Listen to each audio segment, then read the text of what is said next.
தங்கம் ஒரு அவுன்ஸுக்கு $4,500 தாண்டிடுச்சு. பிரெண்ட் கச்சா எண்ணெய் பாத்தீங்கன்னா பீப்பாய்க்கு $110 தொட்டு ஒரு பெரிய அதிர்வலை ஏற்படுத்தியிருக்கு. ஆமா, அது ரொம்பவே ஷாக்கிங்கான ஒரு விஷயம்தான். கண்டிப்பா. இதையெல்லாம் விட நம்ம இந்திய ரூபாயின் மதிப்பு டாலருக்கு எதிரா 96 தொட்டு ஒரு வரலாற்று சரிவை சந்திச்சிருக்கு. ஆனாலும் ஆக்சுவலா பாத்தீங்கன்னா அமெரிக்கா மார்க்கெட் பச்சை நிறத்துல பாசிட்டிவா முடியுது. அதுதான் ஒரு பெரிய முரண்பாடான ஒரு விஷயம் இப்போ. கரெக்ட். இத பார்க்கும்போது நம்ம எல்லாருக்கும் வர முதல் கேள்வி, இந்த வாரம் மார்க்கெட் ஆட்டி படைத்தது என்ன? இது நிஃப்டி கிராஷா இல்ல ரெக்கவரியா என்பதுதான். ஆமா, ஒரு முக்கியமான கேள்வி இது. இந்த ஆழமான அலசல்ல நம்ம ஊர்ல இருந்து 3000 கிலோமீட்டர் தள்ளி நடக்கிற ஒரு புவிசார் அரசியல் பிரச்சனை, அதாவது அந்த ஜியோபொலிட்டிக்கல் கிரைசிஸ் எப்படி உங்களுடைய போர்ட்ஃபோலியோவை ஹைஜாக் செய்துன்னு நாம பார்க்க போறோம். நிச்சயமா. அது மட்டும் இல்லாம 2026ல பாதுகாப்பான முதலீடு அப்படின்னு நாம நம்பிட்டு இருக்கிற பல விஷயங்கள் எப்படி தலைகீழா மாறப்போகுது என்பதையும் நம்ம டீகோட் செய்ய போறோம். உள்ள போலாமா? கண்டிப்பா போலாம். உலக பொருளாதாரத்தோட சுவாரஸ்யமே இதுதான். நாம எப்பவுமே நம்ம வாட்ச் லிஸ்ட மட்டும் பார்த்துட்டு இருப்போம். ஆனா மார்க்கெட் சென்டிமெண்ட் எங்கேயோ ஒரு மூலையில விழுகிற ஒரு குண்டுனால மாற ஆரம்பிக்கும். ஆமா. இப்போ மே 22 வரையிலான டேட்டாவை எடுத்து பார்த்தோம்னா அமெரிக்காவுக்கும் ஈரானுக்கும் இடையிலான அந்த மோதல் தான் காரணம். அதேதான். அந்த மோதல் வெடிச்சிருக்கிறது தான் இந்த ஒட்டுமொத்த பதற்றத்துக்கும் அடிப்படை காரணம். முதலீட்டாளர்கள் வெறும் பயத்துல இருக்காங்கங்கிறத விட ஒரு பெரிய இருட்டுல நடக்கிற மாதிரி ஒரு நிச்சயமற்ற தன்மையில இருக்காங்க. அதாவது ஒரு அன்சர்டனிட்டி. இந்த இடத்துல நாம ஒரு விஷயத்தை தெளிவா புரிஞ்சுக்கணும். ஹார்மோஸ் ஜலசந்தி வழியா நடக்கிற அந்த ஆயில் சப்ளை உலக பொருளாதாரத்துக்கு ஒரு முக்கிய ரத்த குழாய் மாதிரி இல்லையா? கரெக்ட். ரொம்ப சரியான ஒரு உதாரணம். அந்த இடத்துல இந்த போர் பதற்றம் ஒரு பிளட் கிளாட் மாதிரி அடைப்பை ஏற்படுத்துது. இதனால கச்சா எண்ணெய் விலை $110 தொட்டது சரி. ஆனா அது எப்படி நேரா நம்ம நிஃப்டியையும் ரூபாயையும் இவ்ளோ பெரிய அளவுக்கு கீழே தள்ளுது? அதோட மெக்கானிசம் என்ன? அந்த மெக்கானிசத்தை புரிஞ்சுக்க நாம இந்தியாவின் இறக்குமதி கணக்க பார்க்கணும். இந்தியா தனக்கு தேவையான கச்சா எண்ணெயில 80%க்கும் மேல இறக்குமதி தான் செய்யுது. ஓ, அவ்வளோ பெரிய அளவுலா? ஆமா. இப்போ எண்ணெய் விலை $110 தொடும்போது நேற்றைக்கு நாம வாங்கிய அதே அளவு எண்ணெய்க்கு இன்னைக்கு $10,000 கோடி கூடுதலா கொடுக்க வேண்டியிருக்கு. அப்போ டாலருக்கான டிமாண்ட் எகுரும் இல்லையா? எக்ஸாக்ட்லி. உலக சந்தையில டாலருக்கான டிமாண்ட் எகுறும்போது இயல்பாவே நம்ம ரூபாயின் மதிப்பு 96க்கு அடிவாங்குது. சரி, ரூபாய் அடிவாங்கினா என்ன ஆகும்? நம்ம இம்போர்ட் பண்ற பொருட்களோட விலை ஏறும். கரெக்ட். நாம வெளிநாட்டில இருந்து வாங்கும் எல்லா பொருட்களின் விலையும் ஏறும். இதுதான் இம்போர்ட்டட் இன்ஃப்ளேஷன் அப்படின்னு சொல்றது. ஓஹோ, சோ விலைவாசி உயரும் என்ற இந்த அச்சம் தான் வெளிநாட்டு முதலீட்டாளர்களை ட்ரிகர் பண்ணுதா? ஆமாங்க. அவங்க உடனே இந்திய மார்க்கெட்ல இருந்து பலாயிரம் கோடிகளை வெளியெடுக்க ஆரம்பிக்கிறாங்க. ஆனா இங்கதான் எனக்கு ஒரு பெரிய முரண்பாடு தெரியுது. ஒரு நிமிஷம் இருங்க. நீங்க சொல்ற மாதிரி எஃப்ஐஐகள் இவ்ளோ மூர்க்கமாக பணத்தை வெளியெடுக்கிறாங்க. ரூபாயின் மதிப்பு 96க்கு வந்துருச்சு. உலகமே பதட்டத்துல இருக்கு. சரி. ஆனா நான் நிஃப்டி 50 குறியீட்டை பார்க்கும்போது வார தொடக்கத்துல பெரிய சரிவு இருந்தாலும் வெள்ளிக்கிழமை அன்று ஒரு சின்ன மீட்சியோட 23,719 புள்ளிகள்ல முடிவடைஞ்சிருக்கு. ஆமா, சென்செக்ஸும் 75,415ல நிக்குது. அதான் இவ்வளவு பெரிய செல்லிங் பிரஷர் நடக்கும்போது மார்க்கெட் மொத்தமா தரைமட்டமா இருக்கணுமே. எப்படி இந்த 23,700 அளவுலாவது தாக்கு பிடிச்சது? யார் இத வாங்குறது? அதுதான் பாத்தீங்கன்னா நம்ம உள்நாட்டு முதலீட்டாளர்களின் பலம். அதாவது நம்ம டிஐஐகள். ஒரு காலத்துல வெளிநாட்டுக்காரங்க தும்முனா இந்தியா மார்க்கெட்டுக்கு சளி பிடிக்கும்னு சொல்வாங்க. ஆமா, முன்னாடி அப்படிதான் இருந்துச்சு. ஆனா இப்ப நிலைமை டோட்டலா மாறிடுச்சு. மாதா மாதம் விழுகும் சிப் பணத்தால, அதாவது அந்த எஸ்ஐபி பணத்தால நம்ம மியூச்சுவல் ஃபண்ட் நிறுவனங்கள் கையில பெரிய அளவிலான லிக்விடிட்டி இருக்கு. ஓ, சோ அவங்க பணத்தோட ரெடியா இருக்காங்க. கரெக்ட். எஃப்ஐஐகள் விக்கும்போது மார்க்கெட் கீழே போகுதேன்னு நம்ம ஆட்கள் பயப்படுறதில்ல. மாறாக இத தரமான பங்குகளை மலிவான விலையில வாங்குவதற்கான வாய்ப்பாக பார்க்கிறார்கள். அதாவது பாட்டம் ஃபிஷிங் பண்றாங்க. அதேதான். இந்த இரண்டு பெரும் சக்திகளுக்கும் இடையிலான இழுபறி தான் மார்க்கெட்டை ஒட்டுமொத்தமா விழவிடாம தடுத்து நிறுத்திய ஒரு ஷாக் அப்சார்பர். ஓகே, மேக்ரோ லெவல்ல நாம தாக்கு பிடிச்சிட்டோம். ஆனா செக்டார் வாரியா உள்ள போய் பார்த்தா எல்லாருக்கும் இந்த ஷாக் அப்சர்வர் வேலை செய்யலையே. கண்டிப்பா எல்லா செக்டாரும் தப்பிக்கல. என்னோட நோட்ஸ்ல பாத்தீங்கன்னா ரியல் எஸ்டேட், கட்டுமானம், அப்புறம் மெட்டல்ஸ் எல்லாம் கடும் வீழ்ச்சியை சந்திச்சிருக்கு. ஆனா ஐடி, ஃபார்மா மற்றும் எஃப்எம்சிஜி எல்லாம் லாபத்துல பாசிட்டிவா முடிஞ்சிருக்கு. ஆமா, அது ஒரு முக்கியமான ட்ரெண்ட். இதுல ஐடி துறை எப்படி தப்பிச்சது? ரூபாயோட மதிப்பு குறையும் போது அவங்களுக்கும் பாதிப்பு வரணுமே. இல்ல இது ரொம்ப சிம்பிளான கணக்கு. ஐடி நிறுவனங்களுக்கு வருமானம் வர்றது டாலர்கள்ல. அமெரிக்காவுல ஒரு ப்ராஜெக்ட் செஞ்சு கொடுத்து $1 மில்லியன் வாங்குறாங்கன்னு வைப்போம். சரி, $1 மில்லியன். போன மாசம் அந்த $1 மில்லியன் ரூபாயா மாத்தும்போது 85 கோடி ரூபாய் கிடைச்சிருக்கும். ஆனா இன்னிக்கு எந்த ஒரு கூடுதல் உழைப்பும் இல்லாம ரூபாயின் மதிப்பு சரிஞ்ச காரணத்தாலேயே அதே $1 மில்லியன் அவங்களுக்கு 96 கோடி ரூபாய் கிடைக்குது. வாவ், லாபம் அப்படியே இயல்பாகவே அதிகரிக்குது. ஆமா, மார்ஜின் எக்ஸ்பான்ஷன் நடக்குது. அதனால தான் முதலீட்டாளர்கள் ஐடி துறையை ஒரு டிஃபென்சிவ் பிளேயா பயன்படுத்தி பணத்தை அங்க மாத்துறாங்க. ஒரு நிமிஷம் இருங்க, இங்க தான் எனக்கு ஒரு பெரிய சந்தேகம் வருது. மார்க்கெட் கொந்தளிப்பா இருக்கும்போது பாதுகாப்பான லார்ஜ் கேப்புக்கும் போனோம், அதனால தான் ஐடி தப்பிச்சதுன்னு சொல்றீங்க. ஆமா, அது பொதுவான விதி. ஆனா இந்த வாரம் எஃப்ஐஐகள் அதிகமா வித்தது ஹெச்டிஎஃப்சி, ரிலையன்ஸ், டிசிஎஸ் மாதிரியான லார்ஜ் கேப் பங்குகளை தானே. அவங்க பெருமளவுல விக்கிறப்போ நாம ஏன் அதை வாங்கணும்? அது ஒரு நல்ல கேள்வி. அதை விட எஃப்ஐஐகளின் முதலீடு குறைவாக இருக்கும். நம்ம உள்நாட்டு மிட் கேப் மற்றும் ஸ்மால் கேப் பங்குகள் தான் இப்போதைக்கு சேஃப். இது ரொம்ப ஷார்ப்பான கேள்விதான். ஆனா இது ஒரு கிளாசிக் மார்க்கெட் இல்யூஷன்னு சொல்லலாம். எஃப்ஐஐகள் லார்ஜ் கேப் பங்குகளை விக்கிறதுக்கு காரணம் அந்த கம்பெனிகள் மோசமா செயல்படுதுன்னு கிடையாது. அப்புறம் ஏன் விக்கிறாங்க? அவங்களுக்கு அவசரமா பல 1000 கோடி கேஷ் தேவைப்படுது. அவ்வளோ பெரிய தொகையை மிட் கேப்ல வித்தா வாங்குறதுக்கு ஆள் இருக்க மாட்டாங்க. மார்க்கெட் லோயர் சர்க்கியூட் அடிச்சிடும். ஓ, மாட்டிப்பாங்க. கரெக்ட். லார்ஜ் கேப்ல மட்டும்தான் ஈஸியா வித்துட்டு பணத்தை வெளியே எடுக்க முடியும். இதை நாம லிக்விடிட்டி ட்ரிவன் செல்லிங் அப்படின்னு சொல்லுவோம். சோ ஃபண்டமெண்டல் ஸ்ட்ராங்கா இருக்கு, ஆனா லிக்விடிட்டி காரணமா விலை குறையுது. எக்ஸாக்ட்லி. அதனால தான் அது ஒரு வேல்யூ பையிங். ஆனா மிட் கேப் மற்றும் ஸ்மால் கேப்ல என்ன பிரச்சனைனா, அங்க இருக்கிறதே நம்ம உள்நாட்டு ஆபரேட்டர்கள் மற்றும் ரீட்டைல் முதலீட்டாளர்கள் தான். அப்ப மார்க்கெட் சென்டிமெண்ட் நெகட்டிவ் ஆனோன்னு என்ன ஆகும்? ரீட்டைல் முதலீட்டாளர்கள் பேனிக் ஆகி விற்க ஆரம்பிப்பாங்க. அங்க வாங்குறதுக்கு யாருமே இருக்க மாட்டாங்க. அதனால தான் மிட் கேப் மற்றும் ஸ்மால் கேப் பங்குகள் இந்த வாரம் பெரிய ரத்த களரியை சந்திச்சது. ரொம்ப தெளிவா சொல்லிட்டீங்க. லிக்விடிட்டியும் ஃபண்டமெண்டல்ஸும் வேற வேற. சரி, இப்போ பேங்க் நிஃப்டி கதைக்கு வருவோம். பேங்க் நிஃப்டில நிறைய ஆக்ஷன் இருந்துச்சு இந்த வாரம். ஆமா, வாரத்தின் தொடக்கத்துல 2% மேல சரிந்த பேங்க் நிஃப்டி வெள்ளிக்கிழமையன்று ஆக்சிஸ் பேங்க், ஸ்ரீராம் ஃபைனான்ஸ் மாதிரி பங்குகள் மூலமா நல்லாவே ரெக்கவர் ஆயிருக்கு. வட்டி வீதம் ஏறும்னு பயந்து வித்தவங்க எப்படி திடீர்னு வாங்குனாங்க?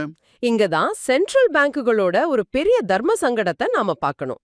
உலக அளவுல ஸ்டாக்ஃப்ளேஷன் அப்படிங்கிற ஒரு வார்த்தை இப்போ ட்ரெண்டிங்ல இருக்கு. ஆமா, ஸ்டாக்ஃப்ளேஷன்னா ஒரு பக்கம் பொருளாதார வளர்ச்சி முடங்கி இருக்கும், இன்னொரு பக்கம் விலைவாசி ஏறிக்கிட்டே இருக்கும். இதுதானே? அதேதான். ஆனா இதோட உண்மையான ஆபத்து என்ன தெரியுமா? இது ரிசர்வ் வங்கிகளை ஒரு இருதலை கொள்ளி எறும்பாக மாத்திரும். எப்படி சொல்றீங்க? சாதாரணமா விலைவாசி ஏறுனா ஆர்பிஐ வட்டி விகிதத்தை ஏத்தி பணவீக்கத்தை கட்டுப்படுத்தும்.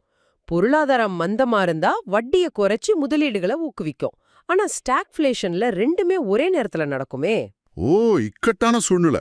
ஆமா, இப்போ வட்டி விகிதத்தை ஏத்துனா ஏற்கனவே அடி வாங்கியிருக்கிற தொழில்துறை இன்னும் முடங்கிடும்.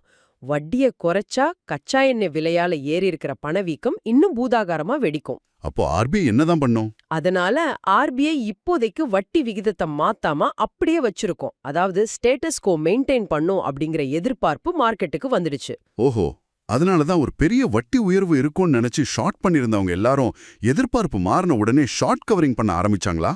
எக்ஸாக்ட்லி. அதுதான் வெள்ளிக்கிழமை பேங்க் நிஃப்டியோட ரெக்கவரிக்கு காரணம். பேங்க் நிஃப்டி ரெக்கவரிக்கு ஷார்ட் கவரிங் தான் காரணம். புரிஞ்சுது. இப்போ எஃப்ஐஐகள் இந்தியாவிலிருந்து பல 1000 கோடிகளை எடுத்துட்டு போனாங்கன்னு பேசணுமே, அந்த பணம் எங்க போகுது? பெரும்பாலும் மறுபடியும் பாதுகாப்பான இடங்களை தேடி போகும். அதான் மீண்டும் அமெரிக்கா மார்க்கெட்டுக்கா? இங்க தான் எனக்கு பெரிய லாஜிக் இடிக்குது. அமெரிக்காவுக்கும் ஈரானுக்கும் பிரச்சனை.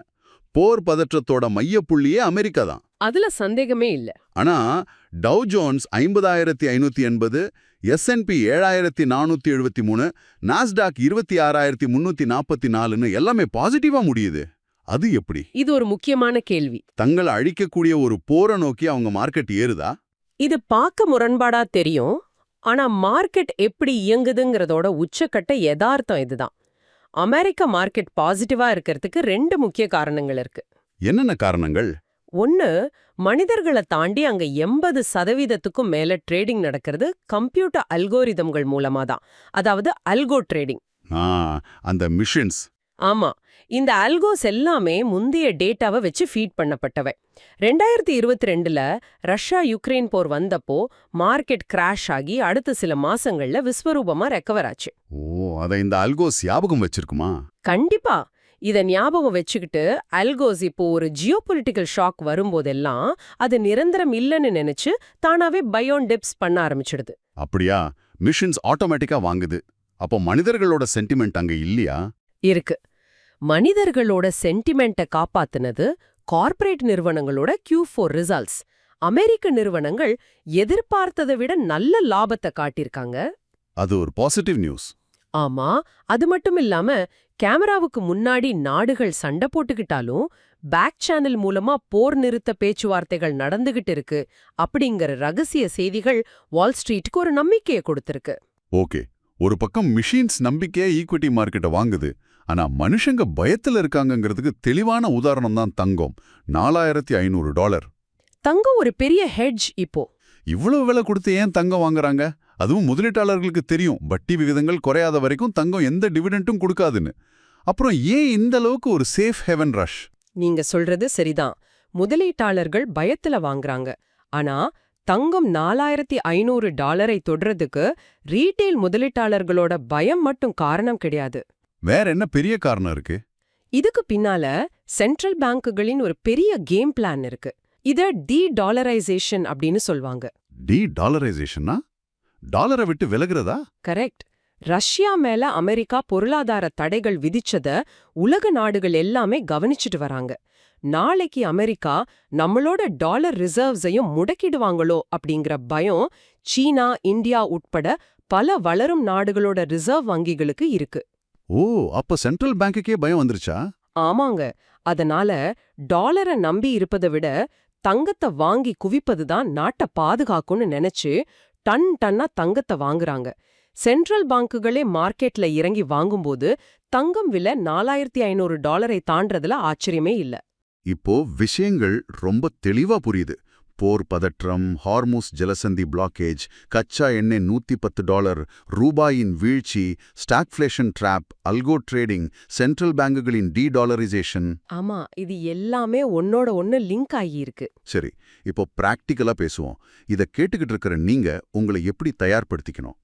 வரப்போகிற மே 25 முதல் 29 வரையிலான வாரத்தில் என்ன நடக்கும்? இப்போ மார்க்கெட்ல குதிக்கலாமா வேணாமா? அடுத்த வாரத்துக்கான ட்ரிகர்ஸ் ரொம்ப தெளிவா இருக்கு. முதல்ல அமெரிக்கா ஈரான் ராஜதந்திர நகர்வுகள். அங்க ஏதாவது சமரசம் வருமான்னு பார்க்கணும். கண்டிப்பா.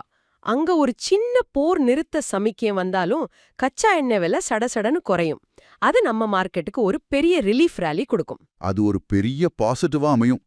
ஆமா, உள்நாட்டுல பாத்தீங்கன்னா பருவமழையோட முன்னேற்றம் எப்படி இருக்கு மற்றும் மீதமுள்ள Q4 நிதிநிலை முடிவுகள் எப்படி வருதுங்கிறத பொறுத்துதான் மார்க்கெட் திசை இருக்கும். டெக்னிக்கலா பார்த்தா நிஃப்டி லெவல்ஸ் எப்படி இருக்கு?